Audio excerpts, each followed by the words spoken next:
In a quiet, sleepy village surrounded by thick, whispering woods, life moved at a slow and predictable pace. The villagers went about their days tending to fields, trading goods, and sharing stories around crackling fires. But one day, something extraordinary happened, something that would leave everyone talking for weeks. It all began on the morning of Ilara's funeral. Ilara was no ordinary woman. She had lived her entire life in this village, known for her gentle spirit and deep connection with nature. She often wandered into the forest, returning with wildflowers in her hands or tales of animals she claimed were her friends. Though some dismissed her as eccentric, most villagers admired her kindness and simplicity. Her sudden death shook the community to its core. No one expected someone so full of life to pass away so unexpectedly. They said it was a heart attack during one of her solitary walks, a tragic end for such a beloved soul. On the day of the funeral, the small church was packed with mourners dressed in black, their faces heavy with grief. Outside, under a gray sky, the coffin rested on wooden stands draped with white lilies. As the priest spoke solemn words of comfort, a rustling sound drew everyone's attention. From the edge of the clearing emerged a massive gray wolf. Its fur gleamed silver in the dim light, and its golden eyes scanned the crowd with an intensity that made people uneasy. The wolf didn't growl or snarl. It simply walked straight toward the coffin. The mourners froze, unsure of what to do. Mothers clutched their children closer, and men instinctively reached for sticks or tools, ready to defend themselves if needed. But the wolf ignored them completely. Instead, it circled the coffin once, sniffed the air, and then lay down beside it, resting its head on its paws. It looked almost peaceful. For hours, the wolf stayed there, unmoving. People whispered nervously among themselves. "What does it want?" one villager asked. Another replied, "Maybe it's a sign from the gods." Some thought it was a bad omen, while others believed the wolf had come to pay its respects. Whatever the reason, no one dared approach it. Even the bravest hunters hesitated, knowing how unpredictable wild animals could be. As dusk fell, the funeral ended, and the villagers reluctantly left the cemetery, but the wolf remained. Night after night it stayed by the coffin, refusing to budge. Villagers brought food, hoping to coax it away, but the wolf showed no interest in eating. It just lay there, guarding Ilara's final resting place like a loyal sentinel. Word of the mysterious wolf spread quickly through the village.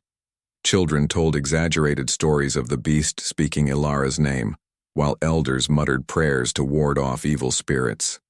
The local priest visited the site several times, sprinkling holy water and reciting blessings, but the wolf didn't flinch. If anything, it seemed more determined than ever to stay. Among the curious onlookers was Dr. Victor Langley, the town's physician. A practical man with little patience for superstition, he found the whole situation perplexing. At first, he assumed the wolf was merely drawn to the scent of flowers or perhaps seeking shelter near the graveyard. But as days passed and the animal showed no signs of leaving, Langley grew intrigued. Why would a wild creature behave this way? What connection did it have to Ilara? Langley decided to observe the wolf more closely. Each evening, after finishing his rounds at the clinic, he'd visit the cemetery, staying hidden behind trees to watch the animal. He noticed subtle things, the way the wolf's ears twitched at every sound, how its tail occasionally thumped against the ground, and the sorrowful expression in its eyes when it gazed at the coffin. It wasn't acting like a predator. It was behaving like a grieving friend. One chilly night, Langley mustered the courage to step closer. Holding his breath, he approached the wolf slowly, speaking in a calm, soothing voice. "Easy now," he murmured. "I'm not here to hurt you." To his surprise, the wolf didn't react aggressively. It lifted its head slightly, studying him with those piercing golden eyes, then lowered it again, seemingly unbothered by his presence. This brief interaction gave Langley hope. Perhaps the wolf wasn't dangerous after all. Maybe it truly cared for Ilara in some inexplicable way. Determined to understand, he began asking questions around the village. He spoke to Ilara's neighbors, her childhood friends, and even the elderly shopkeeper who remembered selling her seeds and herbs over the years. Everyone agreed on one thing. Alara had always loved animals, especially wolves. She often talked about them, calling them noble and misunderstood creatures. Yet no one could explain why a real wolf would feel such devotion to her. Langley also visited Alara's cottage, hoping to find clues inside. The cozy home was filled with reminders of her life, books about wildlife, sketches of forests, and shelves lined with jars of dried plants. Everything pointed to her fascination with nature, but nothing directly linked her to the wolf at her coffin. Frustrated yet unwilling to give up, Langley resolved to dig deeper. There had to be a reason behind the wolf's behavior, and he was determined to uncover it. Meanwhile, the wolf continued its vigil, drawing both admiration and fear from the villagers. Some left offerings of meat or blankets, believing it might ease the creature's suffering. Others avoided the cemetery altogether, convinced the wolf was cursed. Despite their differing opinions, one thing was certain. The wolf's unwavering loyalty to Alara had sparked a mixture of awe and unease in everyone who witnessed it. Dr. Langley couldn't shake the feeling that this wasn't just a random act of nature. Something profound connected Alara and the wolf, and he was determined to unravel the mystery. Little did he know, his investigation would lead him down a path far stranger and more enlightening than he ever imagined. Dr. Victor Langley spent the next few days piecing together fragments of Alara's life, hoping to uncover the truth behind the wolf's inexplicable behavior. He started by speaking with those who had known her best, her neighbors, childhood, friends, and anyone else who might shed light on her mysterious connection to the forest and its creatures. But the more he learned, the more questions arose. Alara had always been different from the other villagers. While most people in the town lived predictable lives, tending to crops or working in trades passed down through generations, Alara had a restless spirit. She loved wandering into the woods, often disappearing for hours or sometimes even days at a time. When asked where she went, she would smile softly and say, "The forest calls me." To many, it sounded poetic, but to others it seemed odd. Some whispered that she was too wild, too untamed for village life. What struck Langley as particularly strange was the fact that Alara had vanished completely for nearly a decade earlier in her life. No one knew exactly when she left or why. All they could recall was that one day, she simply wasn't there anymore. Her cottage stood empty, her garden overgrown, and her absence became a topic of hushed speculation. Some thought she'd run away to the city. Others believed she'd met some tragic fate in the forest. But then, just as mysteriously as she had disappeared, Alara returned 10 years later, looking older and wiser, yet still carrying that same quiet air of mystery. When she came back, Alara rarely spoke about her time away. If pressed, she would only say that she had found peace in the wilderness. Over time, the villagers stopped asking, accepting her vague answers as part of her enigmatic nature. However, Langley suspected that her years in the forest held the key to understanding the wolf's presence at her coffin. To learn more, Langley decided to search Alara's cottage thoroughly. On his second visit, he discovered a locked chest, tucked away in a corner of her attic. The lock was rusted, but after some effort he managed to pry it open. Inside, he found a collection of old journals, their leather covers worn and brittle with age. Each page was filled with Alara's neat handwriting, detailing her thoughts, observations, and experiences during her time in the forest. As Langley flipped through the pages, he felt as though he was stepping into another world, a world where humans and animals coexisted in ways he never imagined. The earliest entries described Alara's initial struggles in the wilderness. She wrote about how daunting it was to leave behind the comforts of civilization, venturing into an unfamiliar landscape, teeming with danger and beauty. At first, she relied on her knowledge of plants and survival skills, gathering berries, drinking from streams, and building makeshift shelters. But as weeks turned into months, she began noticing something remarkable. The animals weren't afraid of her. Birds perched near her campfire, deer grazed nearby without fleeing, and once a curious fox approached her tent, sniffing cautiously before darting away. One journal entry stood out, capturing a pivotal moment in Alara's journey.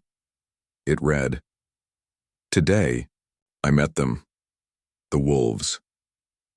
They emerged from the shadows at dusk, their eyes glowing like lanterns. I should have been terrified, but instead, I felt calm. They watched me, studied me, as if trying to decide whether I belonged here. I stayed still, letting them take the measure of me. After what felt like hours, one of them, a young pup with a wounded leg, limped toward me. Against all logic, I reached out, and it let me touch it. From that moment, everything changed." Langley paused, rereading the passage several times. It was clear that this encounter had marked the beginning of Alara's bond with the wolves. In subsequent entries, she described nursing the injured pup back to health, feeding it scraps of meat and cleaning its wounds with herbs she gathered from the forest. She named the pup Ash, writing affectionately about its playful antics and fierce loyalty. Slowly, Ash introduced her to the rest of the pack, and over time, Alara became part of their family. Her journals revealed intimate details of life among the wolves. She observed their hunting strategies, their intricate social hierarchies, and the deep bonds they shared. She marveled at their intelligence, noting how they communicated through body language, vocalizations, and even subtle changes in posture. She wrote poetically about their nighttime howls, which she called songs of unity, and described how they mourned their dead with a solemnity that rivaled human rituals. But perhaps the most surprising revelation came from Alara's reflections on her own transformation. Living alongside the wolves forced her to adapt in ways she hadn't anticipated. She learned to move silently through the trees, to track prey using scent and sound, and to endure harsh conditions without complaint. More importantly, she adopted their instincts, their ability to sense danger, to trust her surroundings, and to live fully in the present moment. In her words, she was no longer just a human woman. She was something more, something connected to the rhythms of the natural world. As Langley continued reading, he stumbled upon a passage that sent chills down his spine. It described a ritual Alara participated in with the pack. She wrote, "Tonight, under the full moon, we performed the ceremony of bonding. The alpha placed his paw over my heart, leaving a mark that will never fade. I know now that I am not merely a guest in their world, I am kin. We are bound together, forever." Accompanying the text was a crude sketch of a handprint overlapping a paw print, surrounded by swirling symbols that Langley couldn't decipher. The doctor leaned back, overwhelmed by what he had uncovered. Alara's journals painted a picture of a woman who had transcended the boundaries between species, forging a connection so profound that it defied explanation. He realized now that the wolf at her coffin wasn't just mourning the loss of a kind stranger. It was grieving a member of its own pack, someone who had lived and breathed alongside them for years. With each new discovery, Langley grew more convinced that Alara's story was far from ordinary. Her disappearance, her return, and her unshakable bond with the wolves all pointed to a life lived on the edge of myth and reality. And yet, the biggest mystery remained unsolved. What had truly happened to her in the forest? How had she managed to bridge the gap between humanity and nature so completely? Determined to find answers, Langley resolved to dig deeper, knowing that the truth lay hidden somewhere within the tangled roots of the forest itself. Dr. Victor Langley couldn't shake the feeling that Alara's journals held only part of the story. While they revealed her deep connection with the wolves, there were still gaps, pieces of the puzzle that didn't quite fit. Something about her death felt off. It wasn't just the wolf's presence at her coffin or the strange rituals she described in her writings. There was something more, something hidden beneath the surface. Langley decided to revisit the official records surrounding Alara's passing. He went to the town hall, where dusty ledgers and medical files were stored in a dimly lit room. The clerk, an elderly man named Mr. Hargrove, handed him the file labeled Alara Wren. As Langley flipped through the pages, his brow furrowed. According to the report, Alara had suffered a sudden heart attack during one of her walks in the forest. Her body was discovered hours later by a hunter who stumbled upon her lying near a stream. The cause of death seemed straightforward enough: a tragic but natural event. Yet, as Langley read further, inconsistencies began to emerge. The autopsy report mentioned unusual scarring on Alara's chest. At first glance, it appeared to be old wounds, possibly from surgeries or accidents. But when Langley examined the description more closely, he noticed something peculiar. The scars weren't random. They formed distinct patterns. 3 parallel lines that curved slightly inward, resembling claw marks. Claw marks made by a large animal. This detail sent a jolt of unease through Langley. He immediately thought of the wolf at her coffin. Could the creature have attacked her? Was her death not as natural as everyone believed? Or was there another explanation entirely? To get answers, Langley paid a visit to the undertaker, a solemn man named Mr. Grayson who ran the village funeral home. Grayson was known for his meticulous work and quiet demeanor, qualities that made him both respected and slightly feared in the community. When Langley arrived, Grayson greeted him with a nod and invited him into his office. The air smelled faintly of lavender and wood polish, masking the somber nature of the business conducted within those walls. "I need to ask you about Alara," Langley said without preamble. "Specifically, about her body." Grayson hesitated, clearly uncomfortable. "What do you mean, Doctor? I prepared her remains just as I always do." "Yes, I know," Langley replied, leaning forward. "But I've been reviewing the autopsy report, and there are some irregularities, scars on her chest, to be precise. Did you notice anything unusual while preparing her?" Grayson sighed heavily, his shoulders sagging. For a moment he stared at his hands, which rested on the desk. Then finally he spoke. "I did see them, the scars. They were fresh, not old like the report suggests, and they weren't surgical. They looked deliberate." "Deliberate?" Langley echoed, his voice sharp with curiosity. "What do you mean?" "They weren't wounds caused by an accident or an attack," Grayson explained. "They were precise, almost ceremonial, like someone or something had marked her intentionally." Langley felt a chill run down his spine. "And you didn't mention this to anyone?" "I thought about it," Grayson admitted, rubbing his temples. "But I didn't want to cause panic. People here are superstitious enough as it is. Besides, I assumed it was part of whatever bond she shared with those wolves. She always seemed different." The undertaker's words lingered in Langley's mind long after he left the funeral home. If the scars weren't accidental, then what were they? A ritual? A symbol of some kind? And why had no one else questioned their origin? Langley knew he needed to investigate further, but he also realized the risks involved. If he pushed too hard, he might stir up fear and suspicion among the villagers. Already whispers of curses and omens surrounded the wolf's vigil. Exposing the truth could make things worse or lead to something far greater. That night, unable to sleep, Langley returned to Alara's journals. He reread the entry about the ceremony of bonding, focusing on the sketch of the handprint overlapping the paw print. The symbols around it seemed familiar now, echoing the patterns he'd seen carved into trees during his walks in the forest. Could these markings have any connection to the scars on Alara's chest? Was it possible that the ceremony she described wasn't just symbolic, it was literal? Langley's thoughts turned to the wolf. If the scars were indeed intentional, then the wolf at her coffin might not have been mourning its attacker, but honoring its partner. The idea was staggering, yet it fit with everything he had learned so far. Alara hadn't simply befriended the wolves. She had become one of them, bound by rituals and traditions older than memory itself. Determined to uncover more, Langley decided to examine Alara's body himself. Though it was unconventional, and perhaps even unethical, he convinced Grayson to allow him access to the crypt where her coffin lay. Under cover of darkness, Langley entered the cemetery, carrying only a lantern and a small satchel of tools. The wolf was still there, lying silently beside the grave, its golden eyes glowing faintly in the moonlight. For a moment, Langley hesitated, unsure if he should proceed. But the wolf showed no sign of aggression, merely watching him with an intensity that bordered on eerie.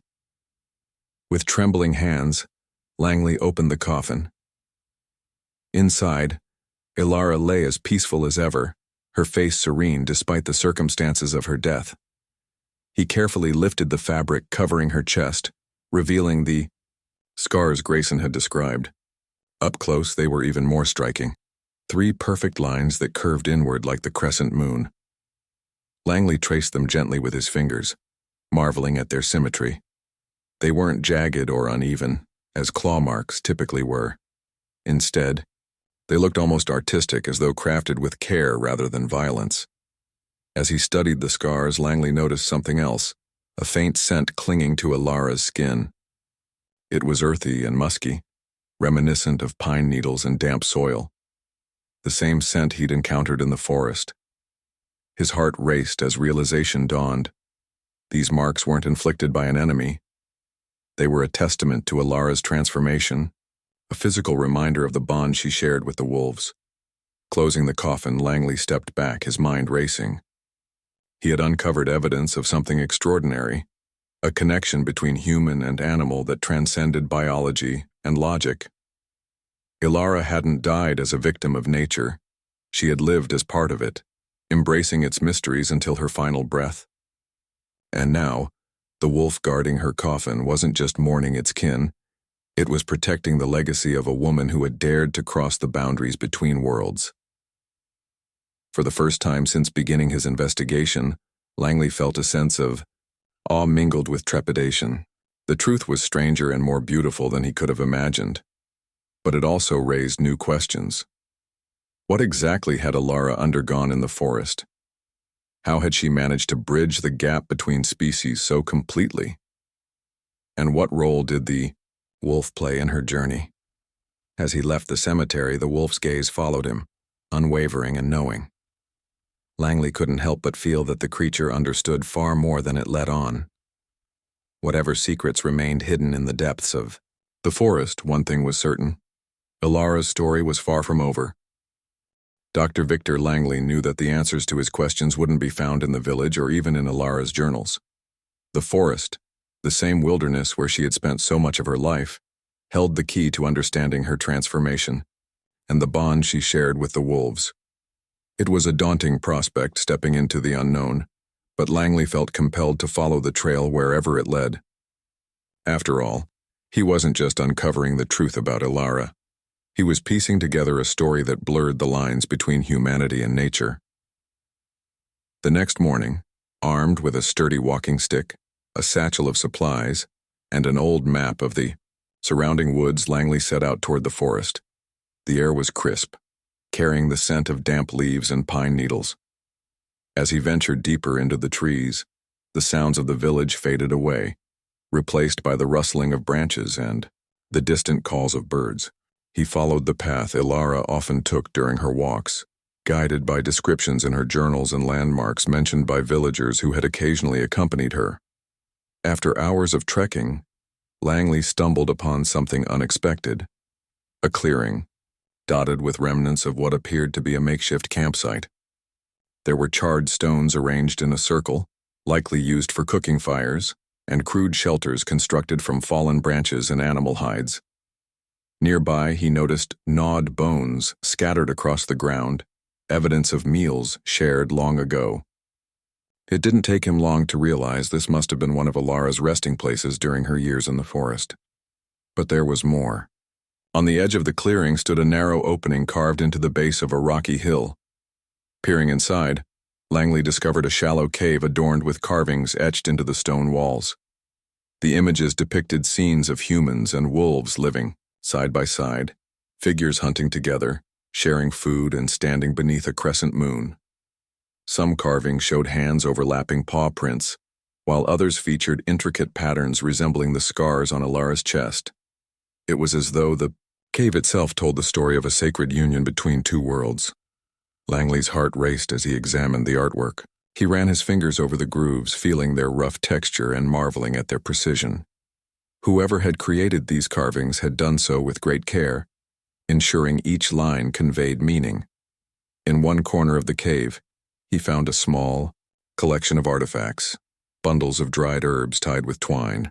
beads made from polished bone, and garments fashioned from animal hides. These items seemed ceremonial, designed not for survival but for ritualistic purposes.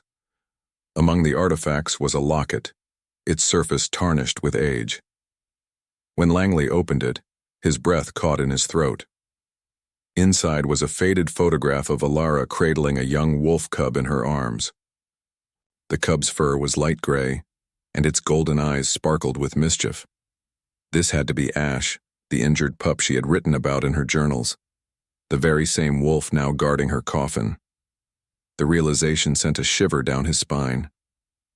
The connection between Alara and the wolf wasn't merely symbolic, it was tangible, woven into every aspect of their lives. As he explored further, Langley uncovered additional clues pointing to Alara's transformation.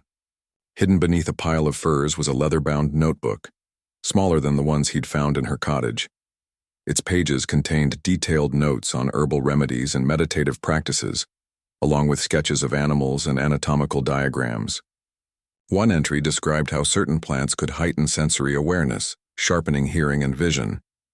Another outlined breathing exercises meant to mimic the rhythms of the natural world. Langley began to understand that Alara hadn't simply adapted to the forest. She had actively sought ways to align herself with it, using ancient knowledge passed down through generations, or perhaps rediscovered through trial and error. 3. Most intriguing section of the notebook focused on rituals involving physical markings. Alara wrote about ceremonies conducted under the full moon, where participants would receive symbols etched into their skin as a sign of unity with the pack. She referred to these marks as bindings, describing them as both painful and profoundly meaningful. Reading her words, Langley couldn't help but think of the scars on her chest. They weren't injuries inflicted by an attacker. They were badges of belonging, proof of her integration into the wolves' world. By the time night fell, Langley had gathered enough evidence to piece together a clearer picture of Alara's life in the forest. She hadn't merely lived among the wolves, she had become part of their family, embracing their customs and adopting their instincts. Through rituals and self-discipline, she had bridged the gap between species, transcending the limitations of being fully human or fully animal. Her transformation wasn't just spiritual, it was physical, emotional, and psychological. Yet, as fascinating as his discoveries were, Langley couldn't ignore the weight of responsibility resting on his shoulders. What should he do with this information? Should he share it with the villagers, risking panic and misunderstanding? Or should he keep it hidden, preserving Alara's legacy as something sacred and untouchable? Before leaving the cave, Langley took one last look around, committing its details to memory. He carefully placed the locket and notebook back where he had found them, ensuring nothing was disturbed. As he stepped outside, the cool night air greeted him, carrying the faint sound of a distant howl. Somewhere in the darkness, the wolf awaited, guarding not just Alara's body but the secrets of a life lived beyond the boundaries of ordinary existence. Walking back to the village, Langley felt a mix of awe and trepidation. He had uncovered a truth that defied logic and challenged everything he thought he knew about humanity's place in the natural world. Alara's journey was extraordinary, a testament to the power of love, loyalty, and the unbreakable bonds that connect all living beings. But it also raised unsettling questions about the limits of human potential and the sacrifices required to cross those thresholds. When he finally reached the edge of the forest, Langley paused, glancing back at the shadowy trees. The answers he sought lay buried deep within, waiting for someone brave enough to listen. And though he didn't yet know what the future held, one thing was certain. Alara's story was far greater than anyone could have imagined, and it was only beginning to unfold. Dr. Victor Langley returned to the village with a mind buzzing with questions and revelations. The artifacts he had discovered in the forest, the carvings, the ceremonial items, and the locket containing Alara's photograph, had painted a vivid picture of her life among the wolves. Yet the more he pieced together, the more complex the puzzle became. How had Alara managed to transform herself so completely? Was it possible for a human to transcend their own biology and instincts, to merge with another species? And what role did the wolf, Ash, play in this extraordinary journey? Determined to find answers, Langley turned to experts outside the village. He wrote letters to scholars specializing in folklore, biology, and anthropology, describing his findings without revealing too many specifics that might invite ridicule or disbelief. To his surprise, several responded with interest, offering theories and insights that expanded his understanding of Alara's story. One expert, Dr. Miriam Hayes, a biologist who studied animal behavior and interspecies relationships, suggested something remarkable. She explained that while humans and animals were fundamentally different, there were rare cases throughout history where individuals formed bonds so profound that they seemed to transcend traditional boundaries. These connections often involved deep mutual trust, shared experiences, and even physiological changes. For example, she cited instances of feral children raised by animals, whose senses sharpened and behaviors adapted to mimic those of their adoptive families. While these cases were extreme and controversial, they hinted at the potential for transformation under unique circumstances.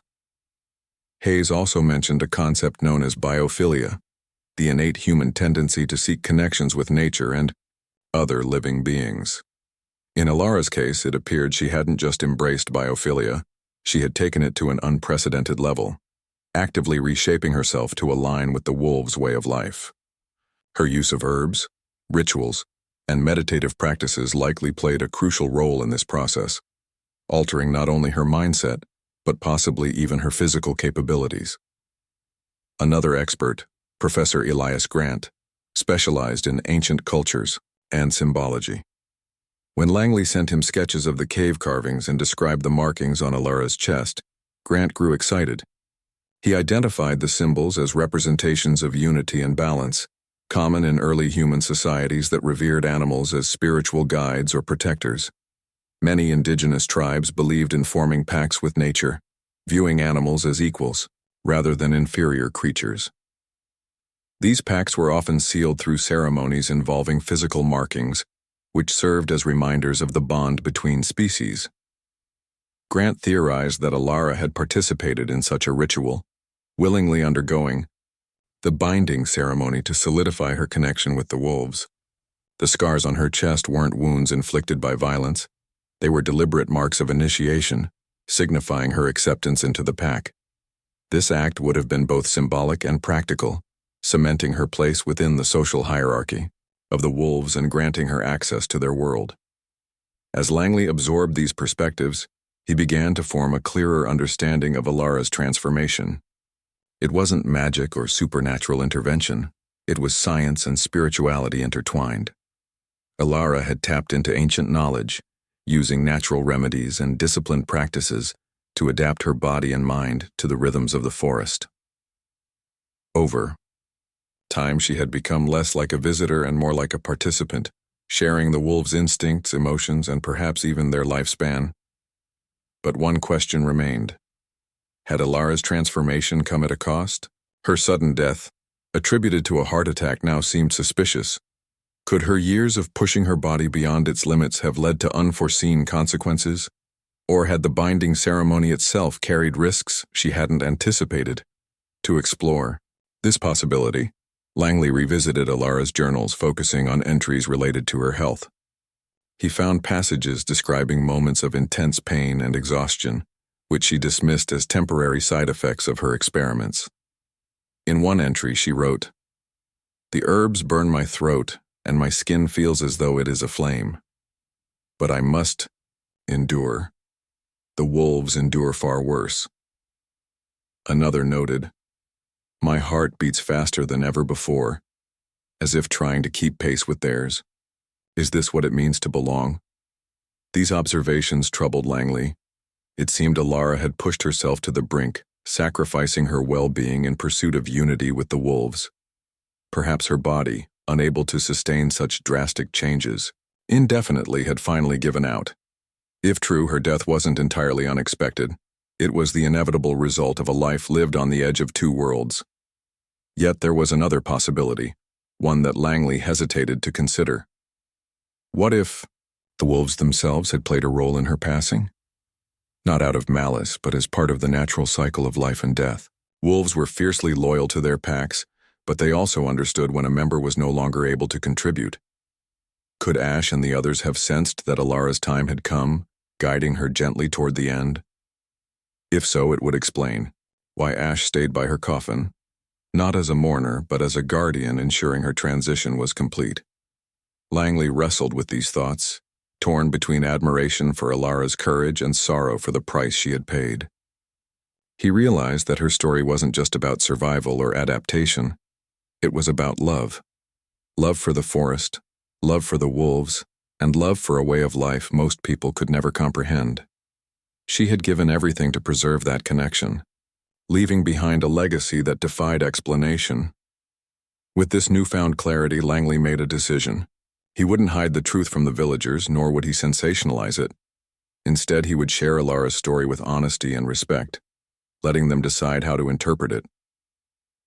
On a quiet evening, he gathered the townsfolk in the village square, standing beneath the flickering light of lanterns. As the crowd listened intently, he recounted what he had learned, not as a tale of mystery or tragedy, but as a testament to the power of love and loyalty. He spoke of Alara's years in the forest, her bond with the wolves, and the sacrifices she had made to bridge the gap between species. He showed them the locket with the photograph of Alara and Ash, explaining its significance. And finally, he revealed the truth about the scars on her chest. Not signs of violence, but symbols of unity, proof that she had become part of something greater than herself. The villagers reacted with a mixture of wonder, disbelief, and reverence. Some wept openly, moved by the depth of Alara's devotion. Others whispered prayers, believing her story to be divine. Even the skeptics couldn't deny the beauty of her journey, however impossible it seemed. When Langley finished speaking, silence fell over the square. Then, slowly, the villagers began to disperse, each carrying a piece of Alara's story with them. That night, the wolf at her coffin lifted its head, gazing toward the village before disappearing into the forest. It didn't return, but its presence lingered in the hearts of those who had witnessed its vigil. For weeks afterward, the villagers spoke of Alara not as a tragic figure, but as a hero, a woman who had dared to cross the boundaries between worlds and leave an indelible mark on both. Her memory became a legend, passed down through generations as a reminder of the unbreakable ties that bind all living beings. And though the wolf was gone, its howls could still be heard echoing through the forest, a haunting melody that seemed to honor the woman who had once walked among them as kin. In the weeks following Dr. Victor Langley's revelation, the village underwent a quiet transformation. The story of Alara and her bond with the wolves spread like wildfire, not just within the community, but to neighboring towns as well. People traveled from miles away to visit the cemetery where she was laid to rest, hoping to catch a glimpse of the legendary wolf, or simply pay their respects to a woman whose life had become the stuff of folklore. Yet, despite the growing interest, the wolf never returned to the coffin. It was as if its duty had been fulfilled, its vigil completed. Still, the forest remained alive with whispers of Alara's legacy. Hunters reported seeing a lone gray wolf watching over the graveyard from afar, its golden eyes glowing in the moonlight. Farmers claimed that their livestock were safer than ever before, as though the presence of the wolf deterred other predators. Children began weaving tales of Alara the wolf woman, crafting games where they pretended to live among animals and speak their language. Even the elders who had once dismissed her as eccentric now spoke of her with reverence, calling her a bridge between humanity and nature. Dr. Langley found himself at the center of this newfound fascination. Villagers often approached him with questions, eager to learn more about Alara's journey. Some asked practical things, how she survived in the wild, what herbs she used, whether her rituals could be replicated. Others sought deeper answers. What did it mean to belong to two worlds? Could anyone else follow in her footsteps? Langley did his best to respond thoughtfully, careful not to romanticize her struggles or downplay the sacrifices she had made. He reminded them that Alara's path wasn't one of ease or glamour. It was a life of hardship, discipline, and profound devotion. Despite the attention, Langley couldn't shake the feeling that he still hadn't fully understood Alara's story. There were moments when he wondered if he'd missed something crucial during his investigation. Was there more to uncover in the forest? More secrets hidden in the cave where he'd found the carvings and artifacts? Or had Alara taken those final mysteries with her to the grave, driven by curiosity and perhaps a lingering sense of responsibility? Langley decided to make one last trip into the woods. This time he went alone, carrying only a lantern and a notebook. As he walked beneath the towering trees, he felt an overwhelming sense of peace, as though the forest itself welcomed him. The air smelled fresh, filled with the earthy aroma of moss and damp leaves. Birds chirped softly overhead, and the distant rustle of creatures moving through the underbrush reminded him that he was merely a guest in this ancient realm. When he reached the clearing where he'd discovered the makeshift campsite, he paused, taking in the familiar surroundings. The fire pit was cold now, overtaken by weeds and fallen leaves. The shelters had collapsed, their wooden frames rotting away. But the cave remained unchanged, its entrance framed by twisting roots and ivy. Stepping inside, Langley ran his fingers over the carvings on the walls, tracing the lines that depicted humans and wolves living side by side. He lingered over the image of overlapping handprints and paw prints, marveling at its simplicity and depth. As he explored further, something caught his eye. A small alcove tucked away in the back of the cave that he hadn't noticed before. Crouching, low, he shone his lantern into the narrow space. Inside he found another artifact, a bundle of dried herbs wrapped in a piece of deerskin. Carefully unwrapping it, he discovered a collection of seeds, each labeled with tiny notes written in Alara's handwriting. She had identified them meticulously, noting their properties and uses. Some were meant for healing, others for sharpening the senses, and a few carried warnings about their potency. Among the seeds was a folded piece of paper, yellowed with age. Opening it, Langley recognized Alara's neat script. It was a letter, addressed not to anyone in particular, but rather to whoever might find it. His hands trembled as he read, "If you are reading this, then I am gone. Do not mourn me, for I have lived a life richer than most can imagine. The forest taught me lessons I could never have learned elsewhere, lessons of survival, loyalty, and love. It showed me that we are all connected, human and animal alike, bound by threads invisible yet unbreakable. To those who seek to follow my path, know this: it is not an easy journey. You must give up much of what makes you human, the comforts of home, the company of others, the certainty of safety. In return, you will gain something far greater, a place in the natural order, a role in the great cycle of life. Take these seeds and plant them wherever you go. Let them grow as symbols of hope and unity. And remember, the bond I shared with the wolves was not magic. It was trust. Trust freely given, without fear or reservation. That is the key to everything." Langley sat in silence, the weight of her words sinking in. Here was Alara's final gift to the world, not just knowledge, but a challenge to embrace the interconnectedness of all living beings. Her message was clear. If humanity wished to heal its fractured relationship with nature, it would require sacrifice, humility, and unwavering faith in the power of connection. When Langley emerged from the cave, the sun was setting, casting the forest in hues of gold and crimson. He stood there for a long moment, listening to the sounds around him, the wind rustling through the trees, the soft hoot of an owl, the distant howl of a wolf. For the first time, he didn't feel like an outsider. Instead, he felt a part of something vast and timeless, a web of life stretching infinitely in every direction. Back in the village, Langley shared Alara's letter with the townsfolk.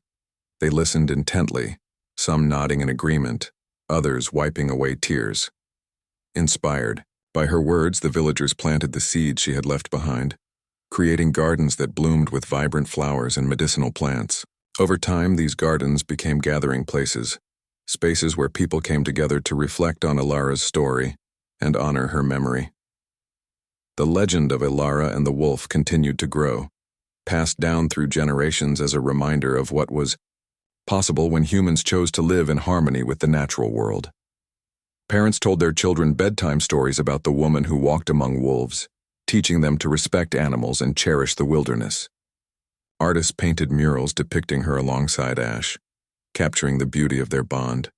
Even the local school adopted her name, renaming itself the Alara Wren Academy, dedicated to fostering curiosity, compassion, and environmental stewardship.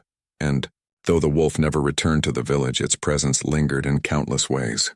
Tracks were spotted near the edge of the forest, evidence that it still roamed free. Howls echoed through the night, haunting melodies that seemed to call out to those willing to listen. To many, it felt as though the wolf was keeping watch, ensuring that Alara's legacy endured. Years later, when Langley grew old and frail, he often visited the cemetery where Alara was buried. Sitting on a bench overlooking her grave, he would close his eyes and let his mind drift back to the day he first encountered the wolf. He remembered its piercing gaze, its unwavering loyalty, and the silent promise it seemed to carry. Though he had spent years unraveling Alara's story, he knew that some truths were meant to remain mysterious, just like the bond between a woman and a wolf, forged in the heart of the forest and unbroken even by death. On the anniversary of Alara's passing, Langley made his final trip to the graveyard. By then, the once overgrown plot was surrounded by lush greenery, the result of decades of care and devotion. Placing a single white flower atop her gravestone, he whispered, "Thank you, Alara, for showing us the way." As he turned to leave, a soft breeze rustled the leaves above, carrying with it the faint sound of a wolf's howl. Smiling faintly, Langley walked away, knowing that Alara's spirit, and the bond she had cherished so deeply, would forever live on in the hearts of those who dared to believe.